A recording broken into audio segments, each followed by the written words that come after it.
దేవునికి మహిమ కలుగాక. మీ అందరికి మన ప్రభు అయిన యేసు క్రీస్తు యొక్క శుభనామములు వందనాలు. దేవుని వాక్యంలో కొంతమంది వ్యక్తులను లేదా కొన్ని గుంపులను మనకు దేవుడు చూపిస్తూ ఉన్నాడు. అందుకొరకే మనం ఇక్కడ చూస్తూ ఉంటే ఎలాంటి జనులుగా మనం ఉండాలి అని మనం చూసినట్లయితే, ఎలాంటి జనులుగా ఉండకూడదని మనం గమనించినట్లయితే దేవుని వాక్యం మనకు స్పష్టంగా జ్ఞాపకం చేస్తూ ఉంది. మొట్టమొదటిగా మనము ఎలాంటి జనులుగా ఉండకూడదని చెప్తున్నాడు అంటే, అన్నాడు కదా సామెతల గ్రంథంలో 11వ అధ్యాయం 14వ వచనంలో నాయకుడు లేని జనులుగా ఉండకూడదని చెప్తున్నాడు. సామెతల గ్రంథం 11వ అధ్యాయం 14వ వచనంలో నాయకులు లేని జనులు చెడిపోవుదురు, ఆలోచన కర్తలు అనేకులుండుట క్షణకరము అని జ్ఞాపకం చేస్తా వచ్చాడు. ఏం చెప్తున్నాడు? నాయకుడు లేకపోతే జనులు ఏమైపోతారట? చెడిపోతారు.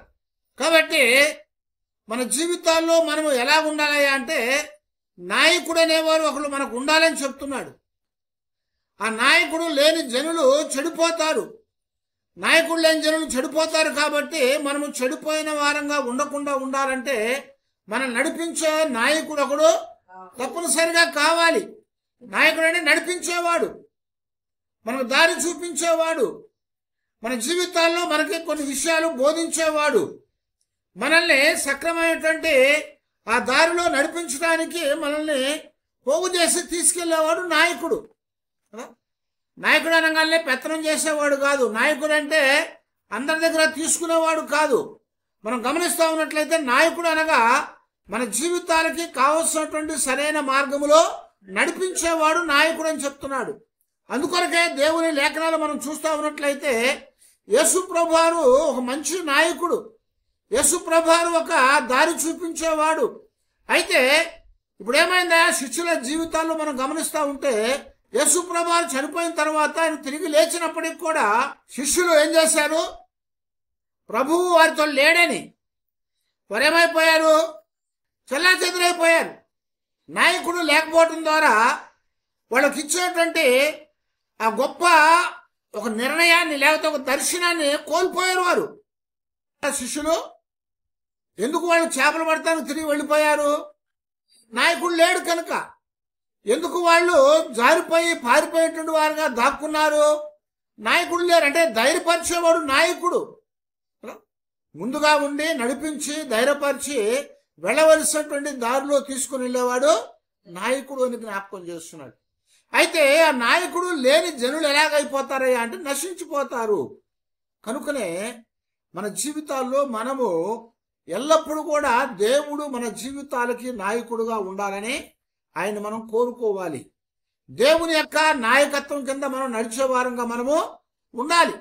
దేవుని యొక్క లేఖనాల్లో మనం చూసినప్పుడు దేవుడు నాయకుడుగా ఉన్నానని, నడిపించేవాడుగా ఉన్నానని చెప్పి ఇశ్రాయేల్ని నడిపించాడు. అయితే వారేం కావాలని కోరుకున్నారు? వారికి ఒక రాజు కావాలని కోరుకున్నారు. సమూయేలు గ్రంథంలోకి వచ్చినప్పుడు ఇశ్రాయేల్ అందరూ కూడా సమూయేలు దగ్గరకు వచ్చి ఏం చెప్తున్నా అంటే, ఈ లోక ధర్మము చొప్పున మాకు కూడా ఒక రాజు కావాలన్నారు. ఒక రాజు కావాలని వాళ్ళు కోరుకున్నారు. ఎందుకని? రాజు అనేవాడు నడిపిస్తాడనుకున్నారు, రాజు అనేవాడు వాళ్ళకి ముందుగా వెళ్తాడనుకున్నారు. కానీ దేవుడు ఏం చెప్పాడు? ఇదిగో రాజు అనేవాడు ఏం చేస్తాడా అంటే మీ దగ్గర నుంచి అన్ని కూడా తీసుకుంటాడు. రాజు అనేవాడు మిమ్మల్ని దోచుకునేవాడుగా ఉంటాడు. మీరు వారి కింద పని చేయాలి, మీరు బానిసలుగా ఉండాలి, మీ కుమార్తెలను మీ కుమారులు వానికి అప్పగించాలి, మీ ద్రవ్యాన్ని వాడికి సుంకంగా కట్టాలని చెప్పాడు దేవుడు. అయినప్పటికీ కూడా ఇశ్రాయేలు ఏం చెప్పాడంటే మాకు రాజు కావాల్సిందే అని చెప్పాడు. దేవుడు నాయకుడుగా వాళ్ళు నడిపిస్తూ ఉంటే, మాకు దేవుడు నాయకుడు దయా, మాకు రాజు కావాలని కోరారు. దానివల్ల కలిగిన ఫలితం ఏందయ్యా అంటే, సరైన రాజులు లేకపోవటం వల్ల, సరైన నాయకుడు లేకపోవటం ద్వారా ఇశ్రాయేలీల జీవితాలు ఏమైంది? వాడైపోయారు, చెడిపోయారు. సౌలు వచ్చాడు, సౌలు తర్వాత దావీదు వచ్చాడు, దావీదు తర్వాత ఆయన కుమారుడు సొలొమోను వచ్చాడు. సొలొమోను వచ్చిన తర్వాత ఏమైంది? దేశము పాడైపోయింది కదా. సొలొమోను తర్వాత దేశం అనేది పాడైపోయింది, దేశం అనేది విభజించబడిపోయింది. కారణం ఏంటి? సరైనటువంటి నాయకుడు లేకపోవడం ద్వారా, సరైన రాజు లేకపోవటం ద్వారా దేశం అనేది 2 భాగాలు అయిపోయి ఉత్తర భాగంగా దక్షిణ భాగం అయిపోయింది. యోధా ప్రాంతంగా ఇశ్రాయేల్ ప్రాంతంగా చీలిపోయింది. అయితే వారు నడిపించేటువంటి నాయకులుగా ఉన్నటువంటి రాజులు కూడా సరైనటువంటి వారు లేకపోవటం ద్వారా వారి జీవితాల్లో చివరికి ఎక్కడికి వెళ్ళిపోయారా అంటే 722 ఆ సంవత్సరాల్లో క్రీస్తు పూర్వము ఇశ్రాయేల్గా పిలువబడ్డటువంటి మరి ఆ భాగం అంతా కూడా అశూరియల చేతిలోకి వెళ్ళిపోయింది బానిసలుగా. ఆ తర్వాత 500 చిల్లరలోకి వచ్చినప్పటికీ యూదాను పిలువబడ్డటువంటి భాగం అంతా కూడా ఏమైంది? బబులోనికి చెరగా కొనుక్కోబడిపోయింది. అందుకనే నాయకుడు లేకపోతే జనులు చెడిపోతారు. చాలా మంది రాజులు వచ్చారు, ఇశ్రాయేలుని యూదా వారిని పరిపాలించిన వారు చాలా మంది ఉన్నారు. అయితే వాళ్ళల్లో బహు తక్కువ మంది మాత్రమే మంచి నాయకులుగా వారిని నడిపించారు అని జ్ఞాపకం చేస్తున్నారు. మిగిలిన వారందరూ కూడా స్వార్థం కొద్ది వాళ్ళు నడిపించారు. ఈరోజు కూడా చాలా మంది నాయకులు ఉన్నారు దేశంలో. వాళ్ళందరూ కూడా ఎలాగ నడిపిస్తున్నారా అంటే ఒక స్వార్థంతో నడిపిస్తున్నారు. ఆ నాయకులు నడిపించేది ఒక తప్పుదోవ. అందుకొరకే దేవుడు చెప్తున్నాడు కదా, నాయకులు లేకపోతే ఏమవుతామట? మనము నశించిపోయేటువంటి వారంగా ఉంటాము. దేవుడు అంటే యేసు ప్రభువు చనిపోయిన తర్వాత ఆ యొక్క శిష్యుల యొక్క జీవితాల్లో వాళ్ళు నశించినటువంటి స్థితిలోకి వెళ్ళిపోయాడు. కాబట్టి మరలా ప్రభు ఏం చేశారు? వాళ్ళని బలపరిచి పరిశుద్ధాత్మను వాళ్ళని నడిపించడానికి నాయకుడిగా ఇచ్చాడు. కనుక ఆ తర్వాత పరిశుద్ధాత్మ యొక్క నాయకత్వంలో, పరిశుద్ధాత్మ యొక్క నడిపింపులో వాళ్ళు నిలబడ్డారు. వాళ్ళు గొప్ప కార్యాలు మరలా చేయగలిగారు అని చెప్తున్నాడు అన్నమాట. కనుక మనం ఎలాంటి జనులుగా ఉండకూడదయా అంటే మొట్టమొదటి చెప్తున్నాడు కదా, నాయకుడు లేని జనులుగా మనం ఉంటే నశించిపోతాము అని చెప్పారు.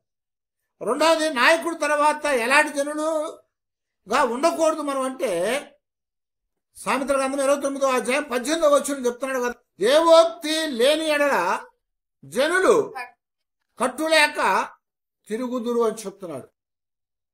ఎలాంటి వారిగా మనం ఉండకూడదంట? దేవోక్తి లేని వారంగా మనము ఉండకూడదు.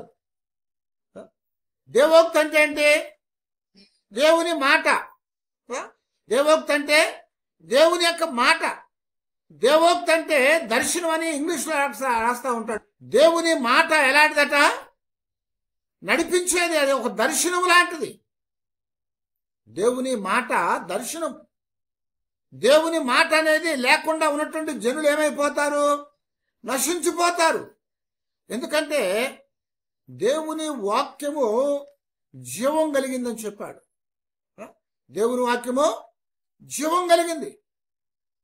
ఒక రోజున యేసు ప్రభువు దగ్గర నుంచి శిష్యులందరూ కూడా వెళ్ళిపోయారు. అంతకుముందు 5,000 మంది ఉండేవారు ప్రభు ఎమ్మటి. 5,000 మందిలో చాలా మంది వెళ్ళిపోయి చివరికి 500 మంది మిగిలారు. 500 మంది కూడా వెళ్ళిపోయి చివరికి 72 మిగిలారు. ఆ 72 మంది కూడా వెళ్ళిపోయారు. వెళ్ళిపోయిన తర్వాత చివరికి ఎంతమంది ఉన్నారు? 12 మంది ఉన్నారు. యేసు ప్రభువు అన్నారు కదా, మీరు కూడా వెళ్ళిపోవాలనుకుంటున్నారా అని అడిగారు. మీరు కూడా వెళ్ళిపోవాలనుకుంటున్నారా అని అడిగినప్పుడు పేతురు చక్కటి మాట జ్ఞాపకం చేస్తూ ఉంటాడు. యోహాను సువార్త 6వ అధ్యాయము 66వ వచనం దగ్గర నుంచి, సీమోను పేతురు, ప్రభువా ఎవని యొద్దకు వెళుదుము? నీవే నిత్య జీవపు మాటలు గలవాడవు, నీవే దేవుని యొక్క పరిశుద్ధుడవని మేము విశ్వసించి ఎరిగి ఉన్నామని ఆయనతో చెప్పాను. హల్లెలూయా. ఏం చెప్పండి పేతురు గారు? నిత్య జీవపు మాటలు గలవాడవు నీవే. పేతురు దుడుకోడే గాని చాలా జ్ఞానంతో ఉండేవాడు.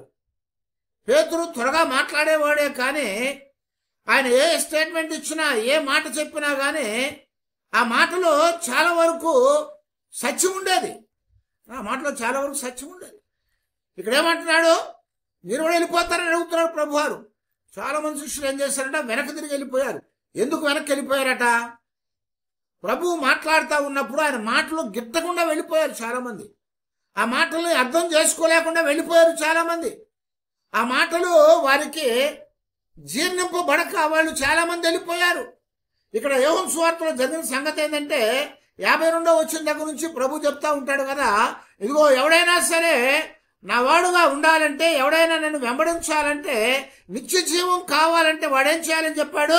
నా శరీరాన్ని తిని నా రక్తాన్ని త్రాగాలని చెప్పాడు. నా శరీరాన్ని తినువాడు నా రక్తాన్ని త్రాగువాడు నిత్య జీవం కలిగి ఉంటాడని చెప్పాడు. ఆ మాట చెప్పంగానే ఏమైంది తెలుసా? వెంటనే ఆ యొక్క జనాలలో గలిబిలి మొదలైపోయింది. వాళ్ళు ఏమనుకుంటా ఉన్నారు?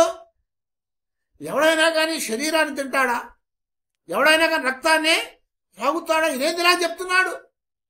అయితే రక్తం అనేది మీరు తినకూడదు, తాగకూడదని దేవుని వాక్యంలో పాత నిబంధనలో లేవికాండంలో చెప్పబడింది, ధర్మశాస్త్రంలో చెప్పబడింది. ఎందుకంటే రక్తంలో ప్రాణం ఉందని చెప్పాడు కదా, రక్తంలో ప్రాణం ఉంది. నాకేమర్థమైందంటే ఈయనేంటి తన శరీరాన్ని తినమంటున్నాడు, తన రక్తాన్ని త్రాగమంటున్నాడు అని అనేకులకు ఆ మాటలు అర్థం కాక వెనుదిరిగి వెళ్ళిపోయారట.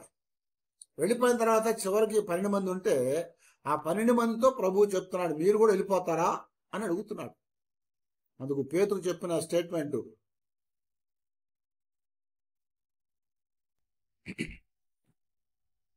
అందుకు పేతురు ఏం చెప్తున్నాడు?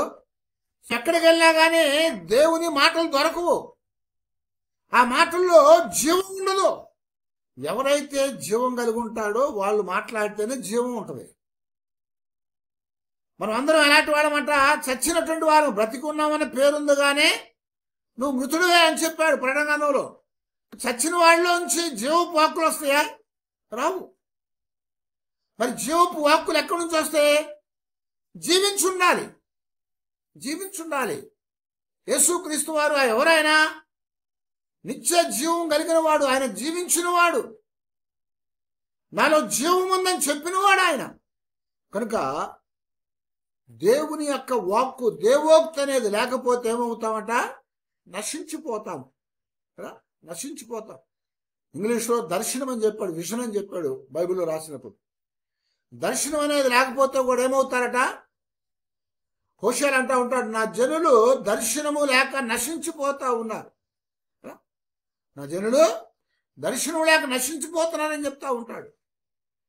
కనుక దేవోక్తి అనేది మనకు కలిగి ఉండాలి. దేవోక్తి లేని జనులు నశించిపోతారు. కాబట్టి మనం ఎల్లప్పుడూ కూడా దేవుని మాటల కొరకు ఆశపడాలి. అందుకనే కీర్తనలోనే 119వ కీర్తనలో 2వ వచనం చూడండి ఏమంటున్నాడు? ఆయన శాసనములను గైకొనుచు పూర్ణ హృదయముతో ఆయనను వెతుకువారు ధన్యులు అని చెప్తున్నాడు. మనం ఏం చేయాలంటే ఇక్కడ మనము పూర్ణ హృదయముతో ఆయన్ని వెతకాలి, ఆయన శాసనాలనే వెతకాలి. ఎందుకు ఆయన శాసనాలు? ఆయన శాసనాల్లో జీవం ఉందన్నాడు. అదే కీర్తన 50వ వచనం చదవండి, 119వ కీర్తన 50వ వచనంలో, నీ వాక్యము నన్ను బ్రతికించుంది ఏమన్నాడు? దేవుని వాక్యం ఏం చేస్తాట? బ్రతికించేది. దేవుని వాక్యం మనల్ని బ్రతికించేది.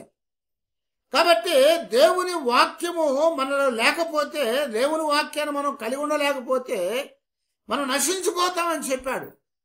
చాలాసార్లు మీకు జ్ఞాపకం చేశాను ఆమోస్ 8వ అధ్యాయంలో కదా, దేవుని వాక్యము కొరకట జనులు ఈ సముద్రం మొదలుకొని ఆ సముద్రం వరకు, ఉత్తర దిక్కు మొదలుకొని తూర్పు దిక్కు వరకు జనులు తిరుగుతూ ఉంటారట. అయినా సరే ఆ దినమందు జనులకు దేవుని వాక్యము దొరకదు అని చెప్పాడు.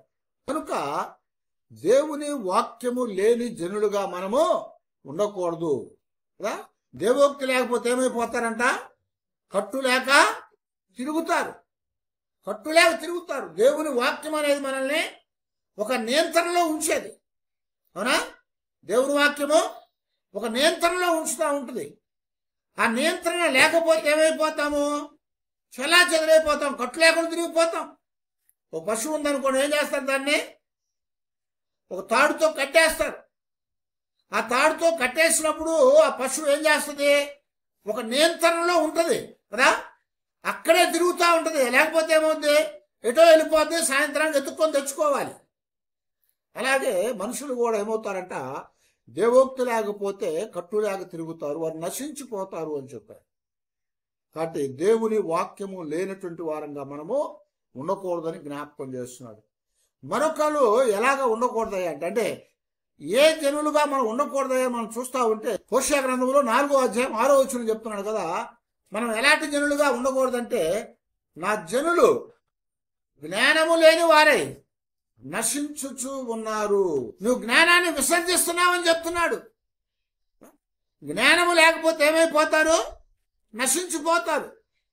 ఈ రోజున చాలా మంది చిక్కబడతా ఉంటారు, చాలా మంది అనేక విధాలుగా ఇబ్బంది పడుతూ ఉంటారు. ఎందుకో తెలుసా? జ్ఞానం అనేది లేకపోవటం ద్వారా. జ్ఞానం లేకపోవటం ద్వారా జనాలు కొట్టుకుంటా ఉన్నారు అనుకోండి, పోలీసు వాళ్ళు వస్తారు, ఎవడో కంప్లైంట్ చేస్తాడు, పోలీసు వాళ్ళు వస్తాడు. పోలీసు వాళ్ళు వస్తే ఏం చేస్తారు? అందరు పారిపోండ్రు అని చెప్పినట్టుగా విజిల్ వేసుకుంటా పైన హారన్ పెట్టుకుని వచ్చేస్తారు. అందరు పారిపోతారు. ఎవరు చిక్కుతారు? వాళ్ళకి బుద్ధి లేకుండా, జ్ఞానం లేకుండా అక్కడే నుంచి చూస్తూ ఉంటాడు సోద్యం, ఆడు చిక్కిపోతాడు. అందుకనే సామెతల్లో కూడా రాయబడతా ఉంటుంది, జ్ఞానము గలవాడు రక్షించబడతాడన్నాడు. జ్ఞానం అనేది ఎక్కడి నుంచి వస్తుంది? సామెతలు ఏం చెప్తున్నాడు? యెహోవా యందు భయభక్తులు కలిగి ఉండుట జ్ఞానమునకు మూలం అని చెప్పాడు. దేవుని యందు భయభక్తులు కలిగి ఉండటమే జ్ఞానానికి మూలం. దేవుని యందు భయభక్తులు కలిగి ఉండటం జ్ఞాన అభ్యాసం అన్నాడు. దేవునిలో కలిగి ఉన్నప్పుడు జ్ఞానం కలుగుతుంది. దేవునిలో బుద్ధి, జ్ఞానం వంటి సర్వసంపదలు ఉన్నాయని కొలస్సీ పత్రికలో జ్ఞాపకం చేస్తున్నాడు. కాబట్టి జ్ఞానము లేకపోతే నశించిపోతున్నారు. నా జనులు జ్ఞానము లేక నశించిపోతున్నారని చెప్పాడు హోషేయ. ఎందుకు చెప్పాడాయా అంటే, వారందరూ కూడా ఏం చేశారంట? దేవుణ్ణి విడిచిపెట్టేశారు. దేవుణ్ణి విడిచిపెట్టేసి అన్ని సంబంధమైనటువంటి అనేకల వైపు వాళ్ళు తిరిగారు. అన్య సంబంధమైన వాళ్ళ దగ్గరికి వెళ్ళిన వాళ్ళు ఏమైపోయారు? నశించిపోయారు. ఆ రోజున ఐగుప్తు దేశంలో నుంచి కనాను దేశానికి బయటకు తీసుకొస్తా ఉన్నప్పుడు మోషే ఎక్కడికి వెళ్ళాడు? దేవుని దగ్గరికి పర్వతం మీదకి వెళ్ళాడు. ఎందుకు? దేవుని మాటలు తీసుకురావటానికి. కింద వాళ్ళు ఏం చేశారు? వాళ్ళ దగ్గర ఉన్న బంగారం అంతా పోగు చేసి నుప్పుల్లో వేసి ఒక మూసి పోసి ఒక దూడం తయారు చేసి, ఇదే మనకు నాయకుడు, ఇదే మనం నడిపించే దేవుడు, ఇదే మనకి సమస్తం అని చెప్పి ఆ దూడను ఎత్తుకొని వాళ్ళు దాని ఎదుట ఏం చేస్తున్నారట? భయంకరమైన కార్యాలు చేస్తూ ఉన్నారట. భయంకరమైన కార్యాలు చేస్తున్నారు. ఇప్పుడు దాకా నడిపించిన వాడు ఎవరు? మోషే నాయకుడు, దేవుని చేత ఏర్పాటు చేయబడ్డవాడు. ఇప్పుడు మోషే పక్కకి వెళ్ళంగానే నాయకుడు లేకుండా ఏమైపోయారు? ఎవడో చెప్పిన మాట విన్నారు. ఇప్పుడు నాయకుడు లేడు కాబట్టి మనకు ఒక నాయకుడు కావాలి. ఆ నాయకుడు ఎవరట? వాళ్ళ దగ్గర ఉన్న బంగారం అంతా పోగు చేసి విగ్రహాన్ని తయారు చేసుకున్నారు. జ్ఞానం లేకపోవటం ద్వారా ఏం చేశారు? విగ్రహాన్ని తయారు చేసుకున్నారు. ఏం చెప్పాలి మామూలు ఇశ్రాయేలీలు? మోషే మా నాయకుడు, యెహోవా మాకు దేవుడు. మోషే దేవుని దగ్గరికి వెళ్ళాడు, ఆయన తిరిగి వచ్చినాక మళ్ళీ మేము వెళ్తామని చెప్పాలి కదా. జ్ఞానం లేకపోవడం ద్వారా ఆ మాట చెప్పలేకపోయారు. ఎందుకు జ్ఞానం లేదయ్యా అంటే దేవుని మీద భయభక్తులు కోల్పోయారు వాళ్ళు. కాబట్టి జ్ఞానము లేని జనులు నశించిపోతారు. అందుకనే యెషయా గ్రంథంలో కూడా 19వ అధ్యాయంలో 12వ వచనం చూడండి, నీ జ్ఞానులు ఏమైరి? సైన్యములకు అధిపతియగు యెహోవా ఐగుప్తుని గూర్చి నిర్ణయించిన దానిని వారు గ్రహించి నీతో చెప్పవలను కదా. ఏమన్నాడు ఇక్కడ? వారి జ్ఞానులు ఏమయ్యారు? వారి జ్ఞానులు ఏమైపోయారు? ప్రతి దేశాల్లో జ్ఞానులు ఉంటారు కదా, ఏ దేశంలోనైనా జ్ఞానులు ఉంటారు. ఎందుకంటే జ్ఞానం అనేవాళ్ళు, జ్ఞానం కలిగిన వాళ్ళు లేకపోతే నశించిపోతారు జనాలు. అందుకనే మనం ఇక్కడ చూస్తూ ఉంటే సామెతల గ్రంథంలోనే 15వ అధ్యాయం 22వ వచనం చూడండి, ఆలోచన చెప్పువారు లేని చోట ఉద్దేశములు వ్యర్థమగును. ఆలోచన చెప్పువారు ఎక్కువ మంది ఉన్న ఎడల ఉద్దేశములు దృఢపడును అని చెప్తున్నాడు. ఆలోచన చెప్పేవాళ్ళు ఎక్కువ మంది ఉంటే ఏమవుద్ది? ఉద్దేశాలు దృఢపడతాయి. ఏమైనా ఒక కార్యము చేయాలంటే ఆ కార్యాన్ని చేయటానికి ఏం కావాలి? ఒక ఆలోచన కావాలి కదా. ఆలోచన ఎక్కడి నుంచి వచ్చింది? జ్ఞానం ఉంటేనే ఆలోచన వచ్చింది. అందుకొరకే దేవుడికి చెప్తున్నాడు కదా, జ్ఞానము లేక జనులు నశించిపోతా ఉన్నారు. ఎందుకని జ్ఞానం లేదయ్యా అంటే దేవుని యందు భయభక్తులు పోగొట్టుకున్నారు. దేవుని యందు భయభక్తులు లేవు కాబట్టి జ్ఞానం అనేది తొలగిపోయింది. అందువలన నాశనం అనేది వారి దగ్గరకు వచ్చింది. ఇశ్రాయేలు అలాంటి వారు అయిపోయారు. అందుకే దేవుడు వాళ్ళని హెచ్చరించాడు. కాబట్టి మన జీవితాల్లో మనము జ్ఞానము లేని వారుగా ఉండకూడదు అని చెప్తున్నాడు. జ్ఞానము లేని జనులుగా ఉండకూడదు. జ్ఞానం లేని జనులుగా ఉంటే మనం నశించిపోతాము. మనం నశించిపోకుండా ఉండాలంటే జ్ఞానం కలిగి ఉండాలి. జ్ఞానం అనేది యెహోవా యందు భయభక్తులు కలిగి ఉండటం వల్ల కలుగుతుంది.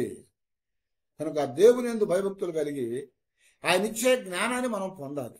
అప్పుడు మనం నశించిపోకుండా ఉండగలుగుతామని చెప్తున్నాడు. మరొకటి మనం చూసినట్లయితే ఎలాంటి వారిగా ఉండకూడదయా అంటే మత్తయి సువార్తలో 9వ అధ్యాయం 36వ వచనంలో ప్రభువారు చెప్తా ఉన్నారు చూడండి.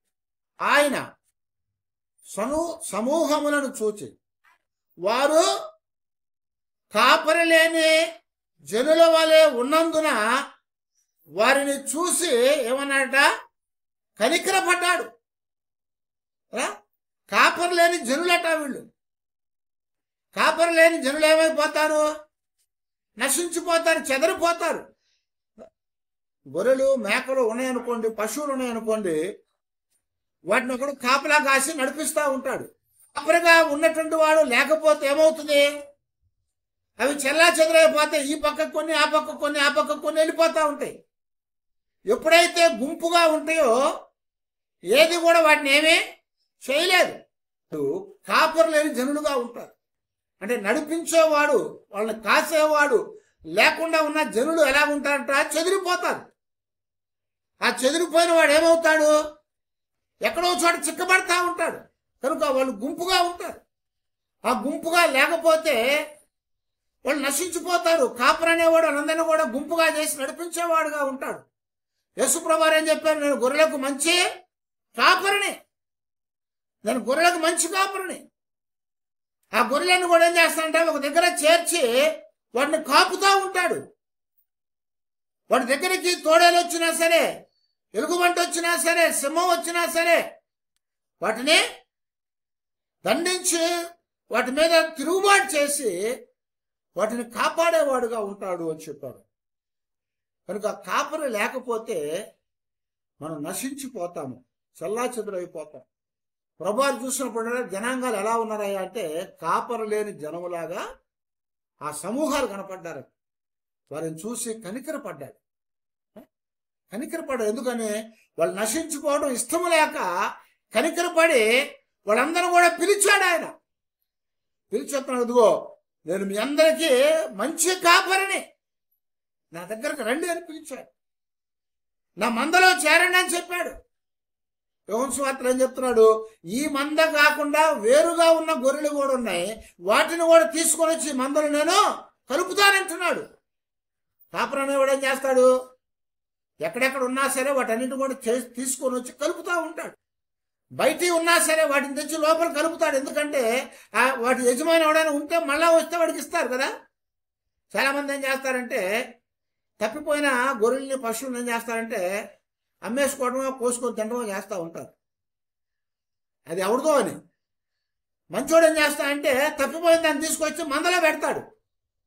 ఈ మందలో పెట్టిన తర్వాత గొర్రెలోడు ఏం చేస్తాడంటే ఆ కాపర కాసేవాడు ఏం చేస్తాడంటే అయ్యా మా గొర్రె తప్పిపోయింది, మా పశువు తప్పిపోయిందని ఈ మందల దగ్గర తిరుగుతూ ఉంటాడు. వాడు అక్కడ తిరుగుతూ ఉన్నప్పుడు మంచి కాపర ఏం చేస్తాడు తెలుసా?